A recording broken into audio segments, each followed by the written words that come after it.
ओम नमो श्री सद्गुरु परम ब्रह्म परमेश्वराय परमात्मने नमः। ओम शिव ओम। ब्रह्म विद्या प्रथम ग्रंथ प्रथम अध्याय। अनादि चेष्टा से आत्म प्रकाश तक। अनादि चेष्टा का स्वरूप इच्छा, व्यक्त अव्यक्त, पराविद्या अविद्या तथा काल और अहंकार का तात्विक रहस्य। ओम।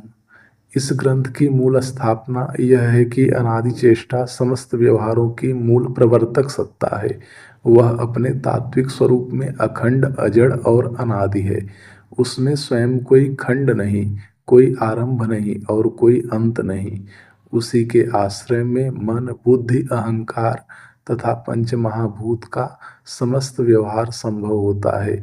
ये उनके स्वरूप में प्रकृति के जड़ तत्व हैं, किंतु अनादि चेष्टा के संयोग से उनमें गति, प्रवृत्ति और कार्य का अनुभव होता है। इसी कारण व्यवहार में वे चेतन से प्रतीत होते हैं, जबकि तात्विक दृष्टि से उनका अपना स्वरूप जड़ ही है।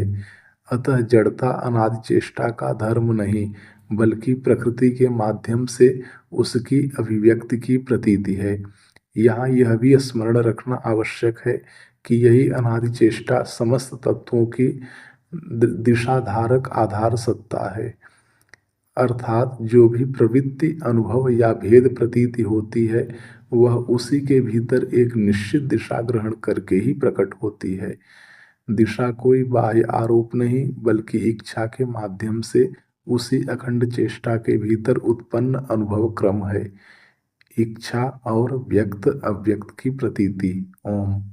यहाँ सबसे महत्वपूर्ण बात यह है कि अनादि चेष्टा स्वयं व्यक्त या अव्यक्त रूप होकर विभाजित नहीं होती।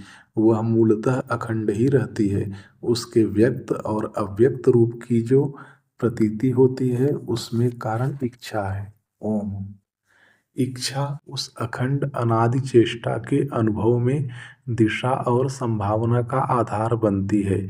इच्छा में जो अभिव्यक्त नहीं हुआ, वह संभावना रूप में स्थित रहता है, और वही संभावना जब प्रकृति का आश्रय लेकर नाम रूप संकल्प क्रिया व्यवहार में प्रवृत्त होती है, तब उसी अखंड अनादि चेष्टा का व्यक्त पक्ष अनुभव में आता है। अतः व्यक्त और अव्यक्त अनादि चेष्टा के दो अनुभूतिगत पक्ष हैं। यही इस विवेचन का मूल सूत्र है। ओम शिव ओम। श्री कृष्ण।